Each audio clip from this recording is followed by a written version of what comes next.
બાપુ આ વસ્તુ આખી જુદી છે ને આ સમજવા માટે સદગુરુ જોવે. મા બાપ છે ને આપણા માતા પિતા છે ને એ સદગુરુ છે 100%.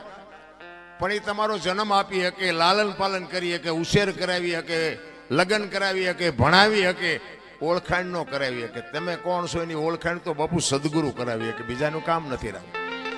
સદગુરુ જ્યાં સુધી ન મળે ત્યાં સુધી તમને તમારી ઓળખાણ ન થાય. અને તમારી ઓળખાણ ન થાય તો સમજી લેજો તમે માણાના અવતારમાં એક કૂતરું આવીને વી ગયું ને એમ તમે વીઆઈ ગયા. મીરાએ કીધું આત્માને ઓળખ્યા વિના લખ 84 નહીં મટે, તમારી ભ્રમણા ભાંગ્યા વિના ભવના ફેરા નહીં મટે. આપણી ગત ગંગા છે ને, જેસલ, તોરલ, રૂપાદે, માલદે, કતીબજા, હુરમબાઈ, લાખો, લોયણ, જતો, ભગત, ખીમડીયો, કોટવાલ, ડાલીબાઈ, રામદેવજી, હાલો, હુરો, વણવી, ઢોંગો, નિરલ, કુંભો, આ બધા ગતના ગોઠી હતા ને.